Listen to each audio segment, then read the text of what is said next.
do not contain nucleus, whereas eukaryotic cells contain a well-defined nucleus. There are variety of other differences as well between the prokaryotic cells and eukaryotic cells. So we are going to discuss the differences between prokaryotic cells and eukaryotic cells now, right? So have a look at the very first point. Prokaryotes में लिखा है nucleoid not membrane bound and in eukaryotes first point is nucleus membrane bound. So basically in nutshell this point means that in prokaryotes a well defined nucleus is absent, right? The area, okay, where the DNA of the prokaryotic cell is found is called as nucleoid. It is not bound by any membrane, right? DNA lies naked in the cytoplasm in an area called nucleoid, whereas in eukaryotes a membrane bound nucleus is present which stores all the genetic information of the cell. Okay, the second point here is in prokaryotes no membrane bound organelles occur. In eukaryotes several membrane bound organelles are found. So in prokaryotes, if you look at the structure, there are no mitochondria, no chloroplast, no endoplasmic reticulum, no Golgi body, etc. So no membrane bound organelles such as mitochondria, Golgi, endoplasmic reticulum are found in prokaryotic cell. However, in eukaryotic cell, several membrane-bound organelles are present, such as mitochondria, Golgi apparatus, endoplasmic reticulum, lysosomes, chloroplast, etc. Right? So the two differences between prokaryotic cell and eukaryotic cells till now are in prokaryotic cell, well-defined nucleus is absent. In eukaryotic cell, well-defined nucleus is present. In prokaryotic cell, membrane-bound organelles such as mitochondria, Golgi, etc. are absent. However, in eukaryotic cell, these membrane-bound organelles are present. The area of prokaryotic cell in which DNA is found naked in the cytoplasm, that area is called as nucleoid. However, the place where the genetic information DNA is found in eukaryotes is the nucleus. ठीक है? The third point of difference here is in prokaryotic cell. Now we are going to discuss some of the differences between prokaryotic cell and eukaryotic cell in terms of the DNA. In terms of their DNA, you know that every type of cell contains genetic information in the form of DNA. However, in prokaryotic cell and eukaryotic cell, there are variety of differences between various differences between in the DNA, okay, of prokaryotic cell and eukaryotic cell. So what are those differences? Number one, in prokaryotic cell the DNA is found mostly in a single chromosome. यानी कि prokaryotic cell में mostly, there are some exception, but mostly DNA, all the DNA is found in single chromosome. However, in eukaryotic cell, there are multiple chromosomes which are found. ठीक है, तो DNA किस form में exist करता है cell के अंदर? Chromosome की फॉर्म में. जो प्रोकैरियोटिक सेल होते हैं उनमें जो डीएनए होता है वो सिंगल क्रोमोसोम में आ जाता है सारा, और जो यूकैरियोटिक सेल में होते हैं उनमें there are multiple chromosomes present, क्योंकि डीएनए का अमाउंट बहुत ज्यादा होता है. The amount of DNA is very low in prokaryotic cell. However, the amount of DNA is very high as compared to prokaryotic cell in eukaryotic cell, right? So in eukaryotic cell, DNA is not accommodated in one chromosome. There are multiple chromosomes, okay, which carry the information, genetic information. The next point, the fourth point mentioned here is in prokaryotes, no histone proteins in chromosomes.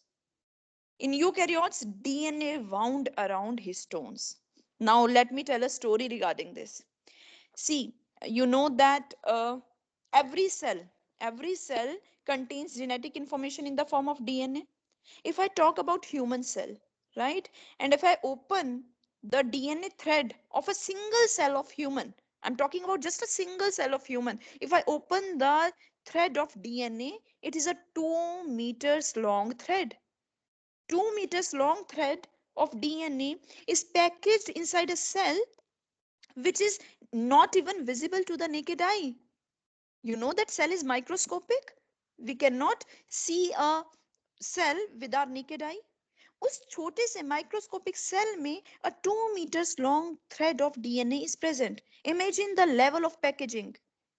Okay कितने अच्छे से package हुआ पड़ा है DNA उस छोटे से cell के भी एक छोटे से पार्ट न्यूक्लियस के अंदर. This is because of the presence of certain proteins called as histones. ठीक है, you know that DNA is acidic in nature. नाम में ही क्लियर है, डिऑक्सी राइबोन्यूक्लिक एसिड है ना. DNA is acidic in nature. इसको फोल्डिंग के लिए, इसकी पैकेजिंग के लिए certain basic proteins are required. Those basic proteins are histone proteins. ठीक है, so histones are the proteins which are found in eukaryotes and which have a role in packaging of DNA in the eukaryotic cell. However, in prokaryotes, histones are absent. Histone proteins नहीं होते prokaryotes में. तो अब आप पूछोगे कि prokaryotic cell में DNA कैसे पैकेज होता है छोटे से सेल के अंदर, right? So there is a process called as super coiling. To understand supercoiling, let's imagine a landline phone का वायर. जो लैंडलाइन फोन में जो वायर होती है उसमें स्पाइरल टर्न्स होते हैं, है ना, एक स्प्रिंग जैसी टर्न्स होती हैं. And if you release that wire it gets folded upon itself, right? So this is called a super coiling. पहले से वो स्पाइरल कॉइल्स थी and if you release it it gets folded upon itself. इसे क्या बोलेंगे? Super coiling. This also the process which is used for packaging of DNA inside a prokaryotic cell. So prokaryotic cells and eukaryotic cells use different mechanisms for the packaging of DNA inside the cell. In prokaryotic cell, supercoiling is used. In eukaryotic cell, histone proteins, which are the basic proteins, are used for packaging of DNA. Is it clear till now? Or am I Yes, going too yes, ma'am. fast? Yes, Should I ma'am. slow down a bit? Yes, ma'am. Clear, ma'am. Okay, okay. ठीक है. Now have a look at the fifth point. DNA transcription and mRNA. mRNA की full form है messenger RNA. ठीक है, messenger RNA translation occurs simultaneously in cytosol और eukaryotes में लिखा है DNA transcription in nucleus, messenger RNA translation in cytosol. ये point समझने के लिए this is also related to DNA. ठीक है, तो इसे कैसे याद रखेंगे? देखो सबसे पहले हमें समझना है कि every cell you know require proteins. Every cell on this planet earth requires protein for carrying out various functions as well as for growth. हर सेल को, चाहे वो बैक्टीरियल सेल हो, चाहे वो प्लांट सेल हो, फंगल सेल हो, animal cell हो, हर सेल को प्रोटीन्स चाहिए to perform variety of functions and for the growth of the cell. ठीक है, और कौन सा प्रोटीन सेल के अंदर फॉर्म करेगा? This is decided by DNA. I told you DNA is the blueprint of life. It gives all the information for the various activities inside the cell, including the synthesis of proteins. तो जितनी भी information होती है कि कौन से protein को synthesise करना है सेल में, किस अमाउंट में सिंथेसाइज करना है, ठीक है, किस टाइम पे करना है, किस सेल में कितना करना है, all these things are decided by DNA. ठीक है, so there is a central dogma of molecular biology which says that the flow of information in living system is like DNA से बनता है मैसेंजर आरएनए और messenger RNA से बनता है protein. ठीक है, हर सेल के अंदर डीएनए है, वो सबसे पहले इंफॉर्मेशन भेजेगा मैसेंजर आरएनए के हाथ. क्या इंफॉर्मेशन भेजेगा? कि कौन से प्रोटीन को सिंथेसाइज कराना है. तो the flow of information in the living systems is like DNA से मैसेंजर आरएनए बनेगा और मैसेंजर आरएनए से बनेगा protein. The process of formation of messenger RNA from DNA is called as transcription. मतलब डीएनए से मैसेंजर आरएनए बनने के process को हम बोलेंगे transcription and the process of formation of proteins from that messenger RNA is called as translation. इतनी बात समझ आई? पहले इतनी बात Yes, समझ ma'am. आई? ओके, ठीक है. तो ये Yes, जो ma'am. फ्लो ऑफ इंफॉर्मेशन है हर लिविंग सिस्टम में यही होती है. This is central dogma of molecular biology. यानी कि बैक साइड से रिवर्स डायरेक्शन में इंफॉर्मेशन कैन नॉट फ्लो. मतलब आज तक ऐसा कोई सिस्टम डेवलप नहीं हुआ आर्टिफिशियली कि इंफॉर्मेशन प्रोटीन से मैसेंजर आरएनए और मैसेंजर आरएनए से डीएनए बनने के लिए फ्लो करे. मतलब रिवर्स डायरेक्शन में इंफॉर्मेशन नहीं फ्लो हो सकती. यानी कि proteins can not decide which type of DNA would be formed from it. Always DNA is the one which carries all the information for the formation of protein. Information हमेशा इसी direction में ही flow करती है living systems में, right? So DNA is the blueprint of life. ठीक है, अब हम टॉपिक पे आते हैं। जो हमने यूकैरियोटिक सेल पढ़ा उसमें आई told you that DNA is located inside the nucleus. DNA कहाँ पे है? न्यूक्लियस के अंदर। तो जो डीएनए से आरएनए बनेगा वो कहाँ बनेगा? न्यूक्लियस के अंदर। So the process of transcription occurs inside nucleus in eukaryotic cell, है ना? यूकैरियोटिक सेल्स में डीएनए कहाँ पे है? न्यूक्लियस के अंदर। तो डीएनए से आरएनए कहाँ बनेगा? न्यूक्लियस के अंदर। डीएनए से आरएनए बनने के प्रोसेस को हम बोलते हैं transcription. So the process of transcription occurs inside the nucleus in eukaryotic cell after the formation of the messenger RNA from the DNA. ठीक है, अब प्रोटीन्स जब फॉर्म करने हैं, प्रोटीन्स याद करो कहाँ पे बनते हैं? राइबोसोम्स पे। Ribosomes are called as protein factories of the cell. They are the site for the synthesis of proteins, and ribosomes are located inside cytoplasm. They are found either in the either floating free in the cytoplasm or on the surface of the rough endoplasmic reticulum. Both are in the cytoplasm. rough endoplasmic reticulum भी कहाँ पे है? Cytoplasm में है। और free ribosomes तो already cytoplasm में होते हैं। तो होता क्या है, जब डीएनए से आरएनए बन जाता है तो आरएनए न्यूक्लियस से बाहर निकल के कहाँ आ जाता है? राइबोसोम की सरफेस पे, यानी कि राइबोसोम कहाँ है? साइटोप्लाज्म में। तो यानी कि आरएनए कहाँ पे आ जाता है? साइटोप्लाज्म में। So the process of translation occurs in cytoplasm. ठीक है, तो यूकैरियोटिक सेल में if we talk about the process of transcription occurs inside the nucleus and the process of translation occurs in cytoplasm. However, if we talk about prokaryotic cell, both the processes, because the nucleus is absent, DNA जब खुद ही cytoplasm में है, so the process of formation of RNA, messenger RNA from the DNA also occurs inside the cytoplasm in addition to the process of translation. तो क्योंकि nucleus is absent in prokaryotic cell, both the processes, transcription as well as translation, occur inside the cytoplasm. Is it clear or not? Is it clear? Yes, ma'am. Okay. ऐसा तो नहीं है ऊपर से जा रहा है। There are certain terms which you need to memorize, लेकिन एक बार पढ़ोगे तो कॉन्सेप्ट क्लियर हो जाएगा। जैसे मैं समझा रही हूँ, I guess I am making my points clear. Is it so? Yes? Yes, ma'am. Okay. Yes, Uh, ma'am. okay. Clear, ma'am. Okay, बेटा. Then have a look at the next point. यहाँ पे लिखा हुआ है haploid genome under the prokaryotic cell, और eukaryotic cell में लिखा है mainly diploid genomes. Many, especially plants, often have higher ploidy levels. Now, what do you understand by ploidy level? सबसे पहले हम ह्यूमंस का एग्जाम्पल लेके इस पॉइंट को क्लियर करेंगे। देखो, जैसे हमने आपने लोअर क्लासेस में पढ़ा भी हुआ है that in every human cell there are 46 chromosomes. हमने पढ़ा हुआ है ना, हर ह्यूमन सेल में each human cell contain 46 chromosomes, है ना? 23 का एक set from mother and a set of 23 from father, right? So there are two sets, okay, each carrying 23 chromosomes in each human cell, है ना? तो यानी कि हर क्रोमोसोम की दो कॉपीज होती हैं ह्यूमन सेल में, एक मदर से आती है, एक फादर से आती है। ठीक है, उन दोनों क्रोमोसोम पे जो एक सेट फादर से आया है और एक सेट मदर से आया है, उन दोनों क्रोमोसोम पे एक ही जीन की कॉपीज होती हैं। यानी if I talk about the gene controlling the I colour, ठीक है, तो उस वो वाली जीन एक तो फादर से जो क्रोमोसोम आया है उस पे होगी, और एक जो मदर से क्रोमोसोम आया है एक उस पे होगी। यानी कि हर जीन की या हर क्रोमोसोम की हमारे अंदर कितनी कॉपीज होती है? 2। ठीक है, हर क्रोमोसोम के कितने सेट हैं? 2 सेट हैं। 2 के सेट में हर क्रोमोसोम प्रेजेंट है। ठीक है, एक सेट मदर से आया है, एक फादर से। इसे बोलते हैं प्लॉइडी लेवल 2, यानी एवरी क्रोमोसोम और every gene is present in the set of 2, यानी कि प्लॉइडी लेवल क्या होगा? 2। देयर आर सर्टेन प्लांट्स जिनमें प्लॉइडी लेवल होता है 3 या प्लॉइडी लेवल होता है 4, उन्हें बोलेंगे ट्रिप्लॉइड प्लांट्स या टेट्राप्लॉइड प्लांट्स। ठीक है, एनिमल्स में मोस्टली डिप्लॉइड लेवल होता है। लेकिन if I talk about prokaryotes, they have only a single copy of each gene. They have a single copy of each gene. यानी कि ploidy level क्या है? 1. Ploidy level 1 के लिए the term used is haploid. Ploidy level 2 के लिए term used is diploid. Ploidy level 3 के लिए term used is triploid. ठीक है, तो जो प्रोकैरियोट्स होते हैं उनमें हैप्लॉइड जीनोम होता है. जीनोम का मतलब sum total of all the jeans.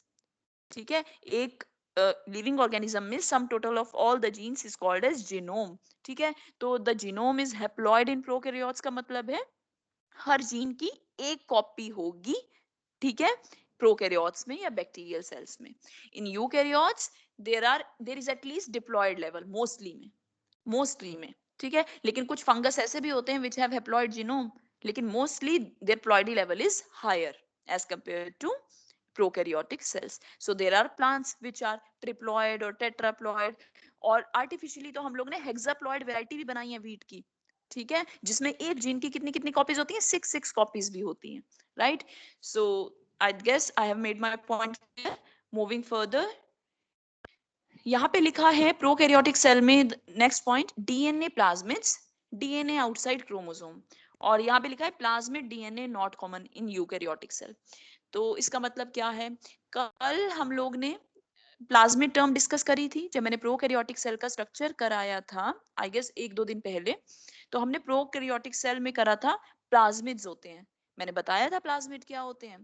Plasmids are the small circular extra chromosomal pieces of DNA. यानी कि जो जेनेटिक मटेरियल वाला डीएनए होता है ना प्रोकैरियोटिक सेल में, उसके अलावा there are certain small pieces of circular DNA in the bacterial cell or prokaryotic cells.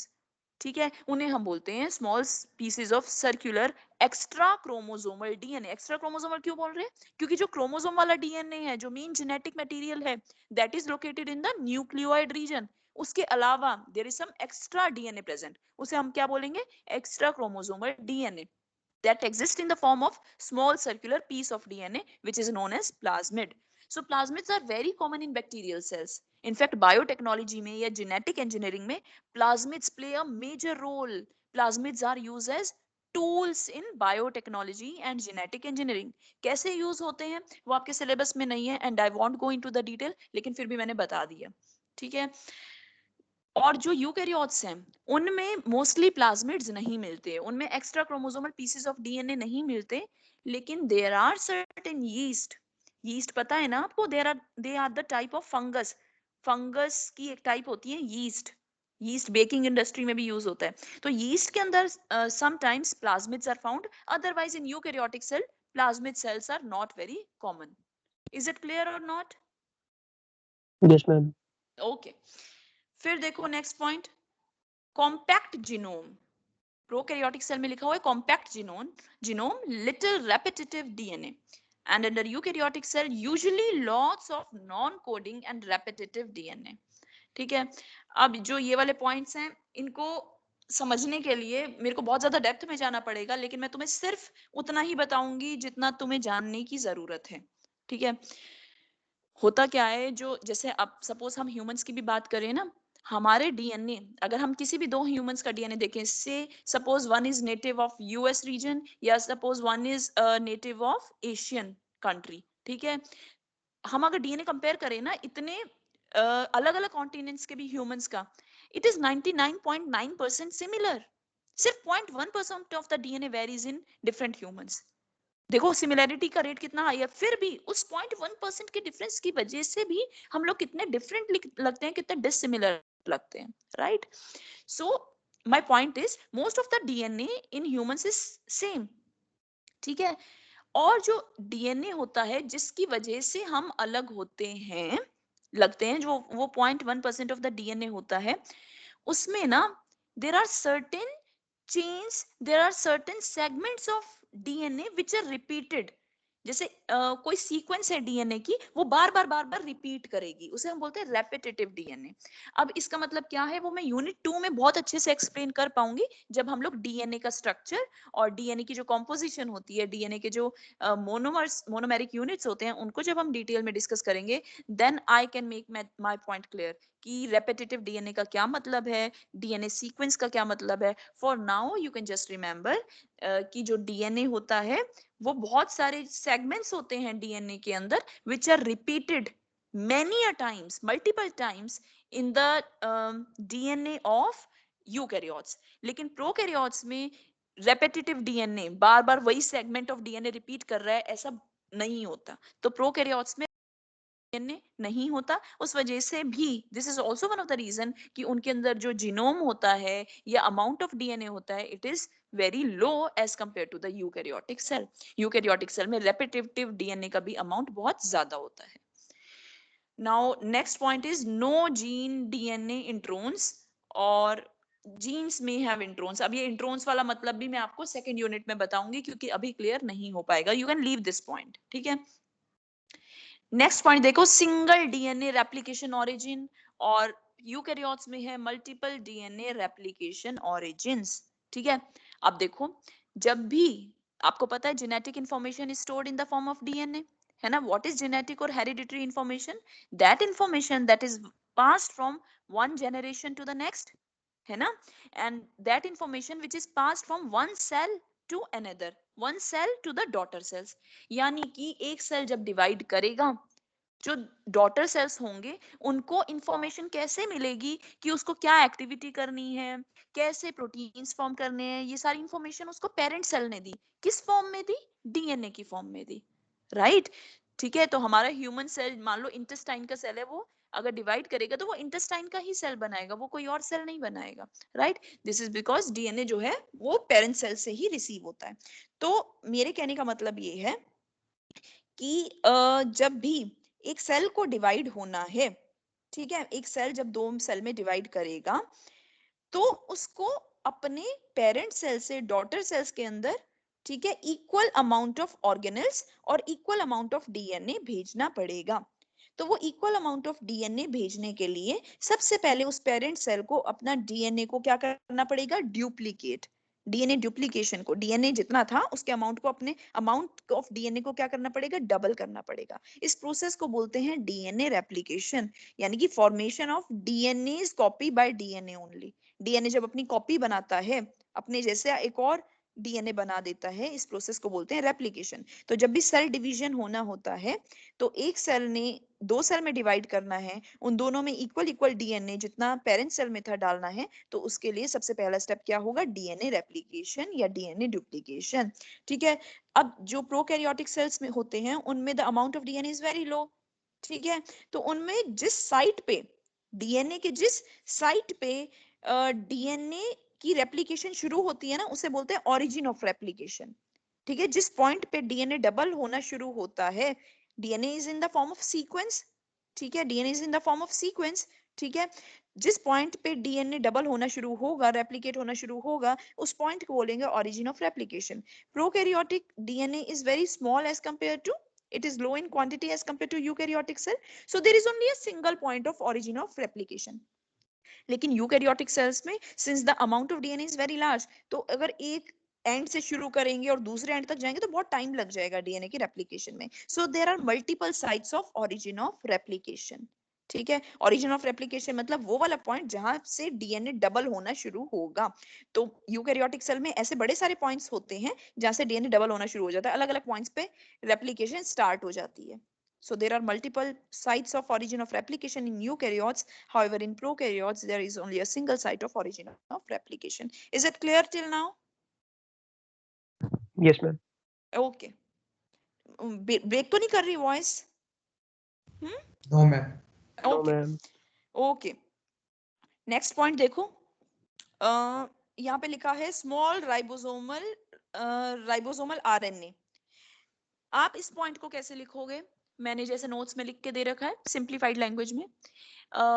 इसको लिखो कि the ribosomes found in prokaryotic cells are of 70s type, which are smaller in size and lighter in weight.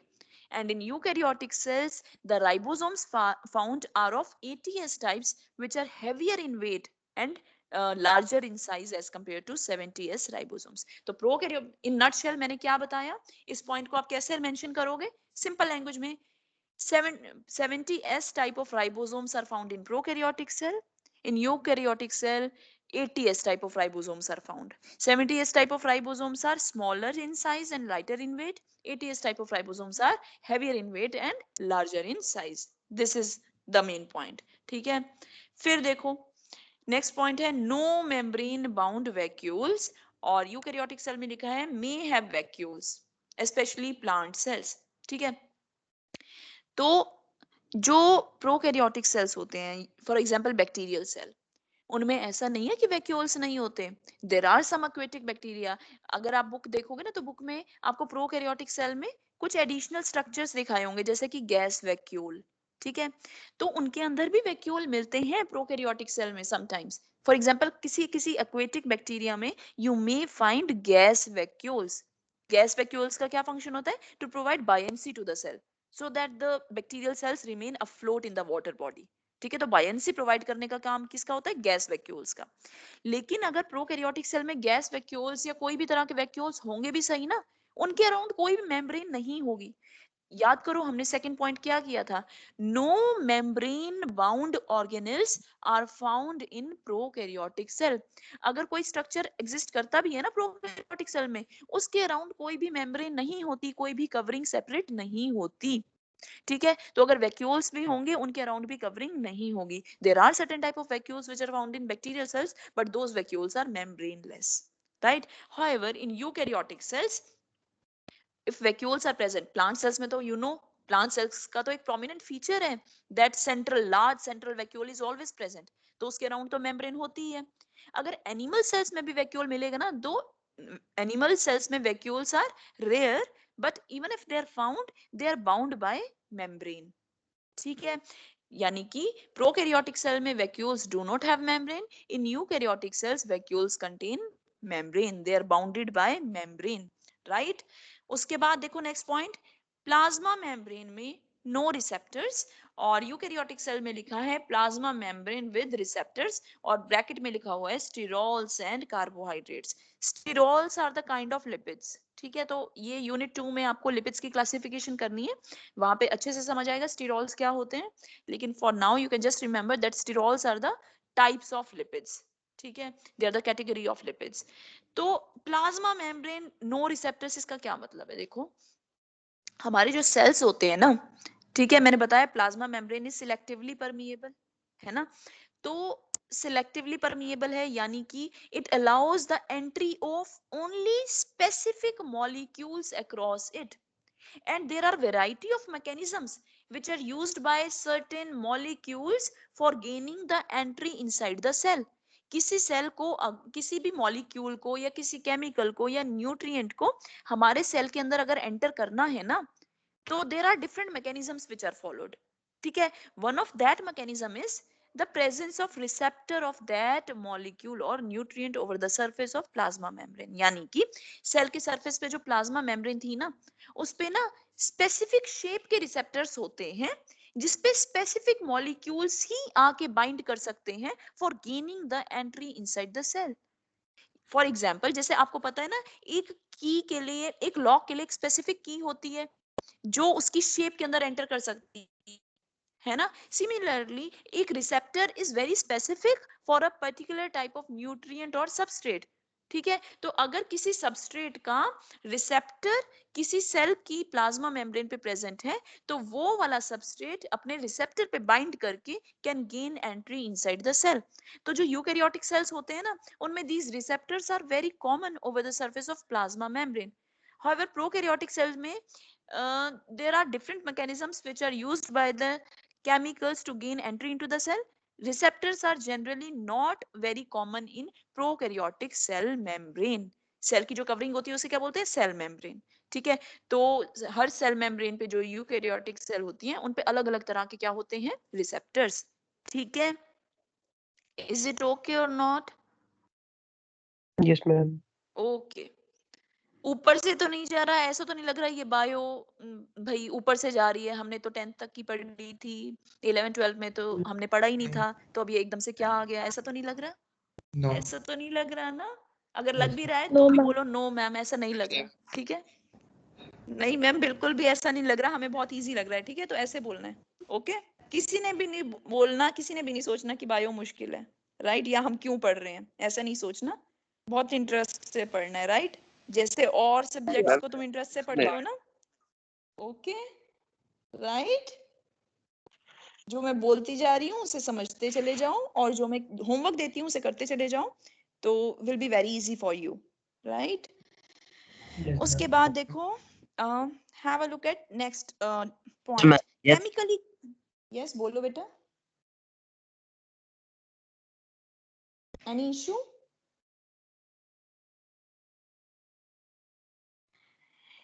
देखो ये next point क्या है, chemically complex cell wall may contain peptidoglycan, और eukaryotic cell में लिखा है chemically simple cell wall, cellulose in plants, chitin in fungi, right. तो अगर मैं प्रोकैरियोटिक सेल और यूकैरियोटिक सेल को कंपेयर करूं in terms of cell wall, ठीक है, तो प्रोकैरियोटिक सेल्स में I told you the major example is bacterial cell, और बैक्टीरियल सेल में cell wall is made up of peptidoglycan, ठीक है। तो you can write in prokaryotic cells cell wall mainly contains peptidoglycan, ठीक है। However in eukaryotic sales हम अलग अलग कैटेगरी डिस्कस करेंगे इस वाले पॉइंट में। In eukaryotic cells animal cells do not contain cell wall, plant cells contain cell wall made up of cellulose, and in fungus is also an example of eukaryotic cell. In fungus the cell wall is made up of chitin, ठीक है। तो eukaryotic cell में तीन broad categories तुमने discuss कर लेनी है जब हम सेल वॉल वाला पॉइंट डिस्कस करेंगे, ठीक है। Cell wall is absent in animal cell, cell wall is made up of cellulose in plant cell, and is made up of chitin in fungal cell. Is it clear? Yes? Yes, Yes, ma'am. ma'am. Okay. Next point देखो, may have glycocalyx cover, और यहाँ पे लिखा ma'am है eukaryotic cell के अंदर, ma'am yes yes, ma'am ये peptidoglycan वाला दोबारा समझाना। हाँ जी हाँ जी। देखो जब हमने प्रोकैरियोटिक सेल डिस्कस किया था तब मैंने आप लोगों को बताया था कि prokaryotic cell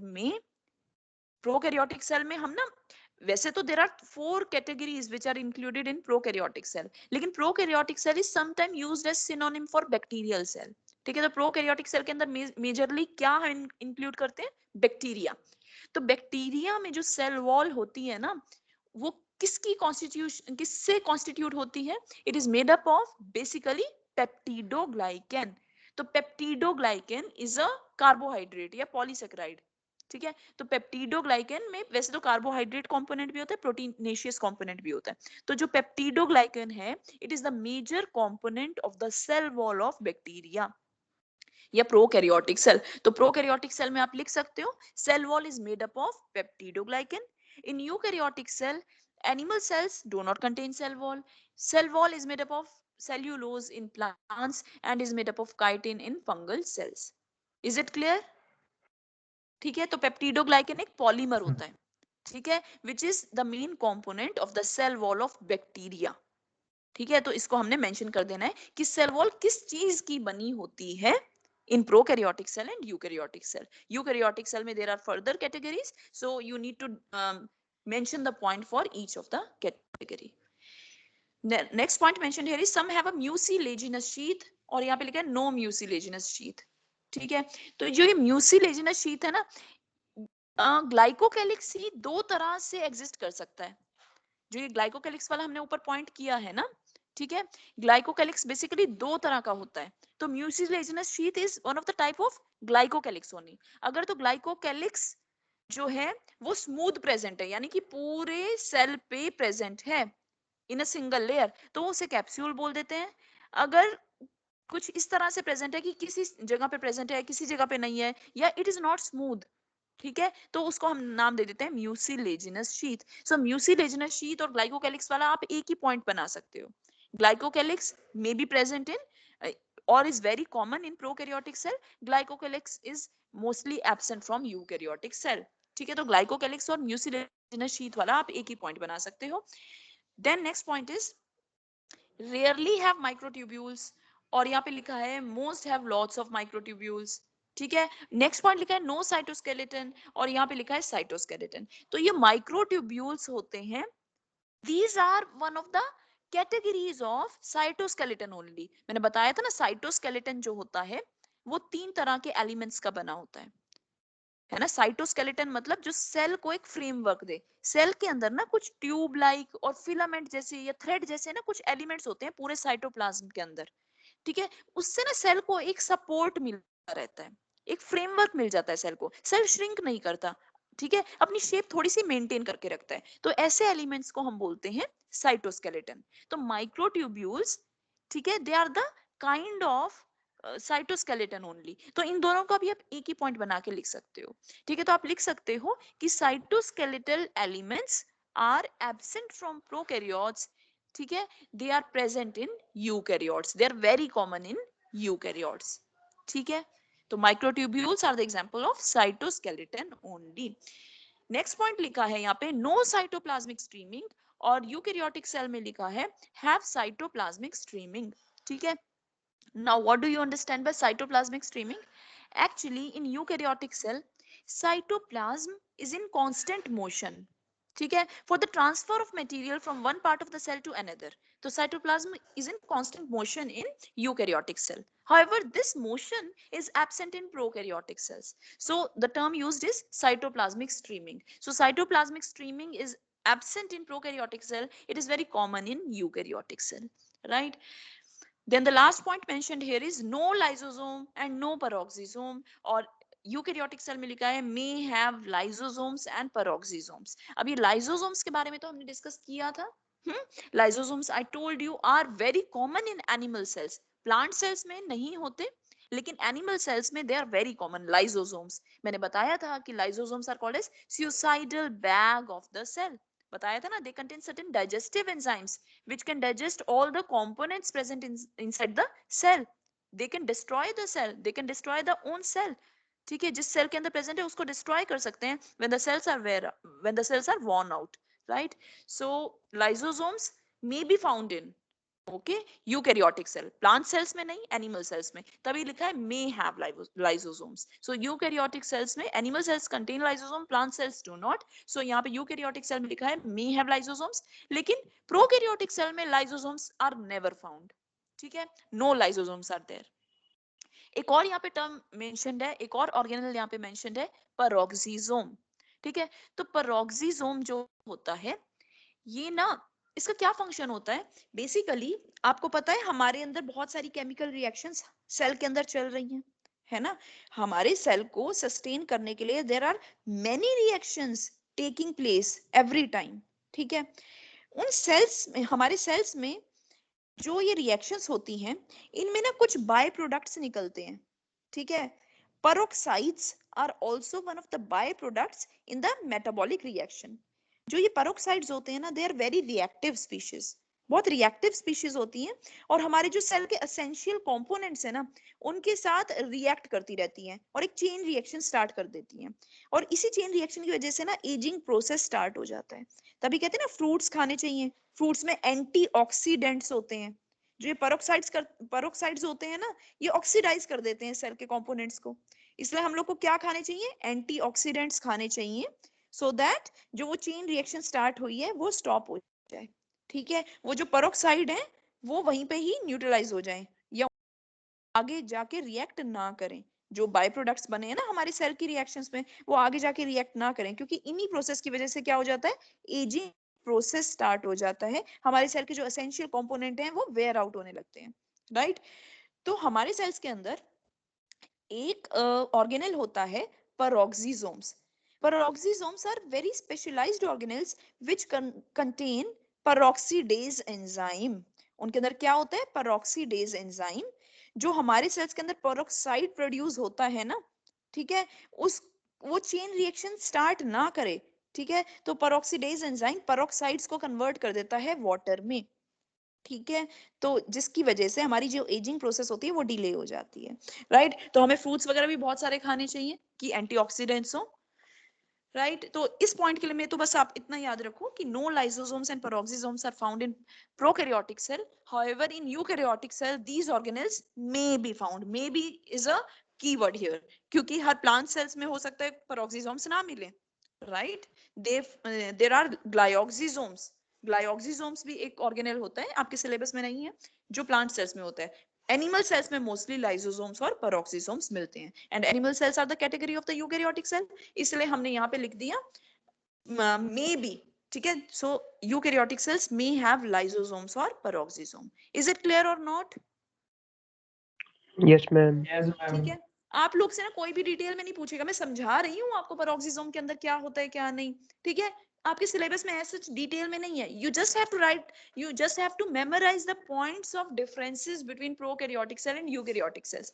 Very straightforward questions are being put in the final examinations. Write the difference between prokaryotic and eukaryotic cells, and mostly the questions are subjective type, 8 marks के, 10 marks के, या 5-6 marks के, ठीक है। तो बीच बीच में से कहते हैं ना वो रीजनिंग वाले क्वेश्चंस थोड़े कम ही आते हैं या ना के बराबर ही आते हैं, अगर होगा भी तो बहुत सिंपल होगा। कैसे?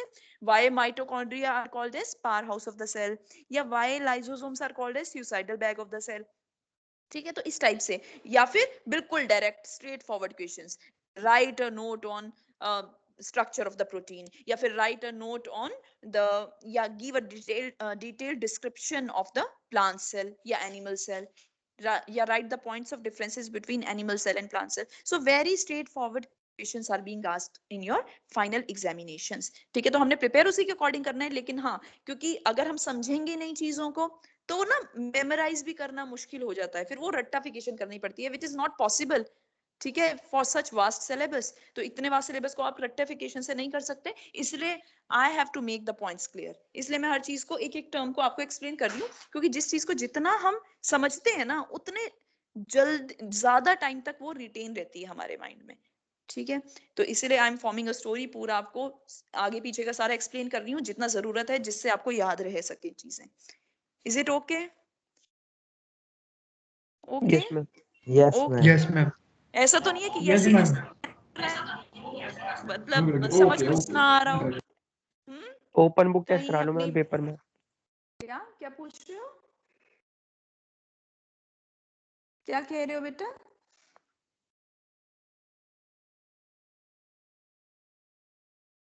हाँ जी, एनी क्वेश्चन?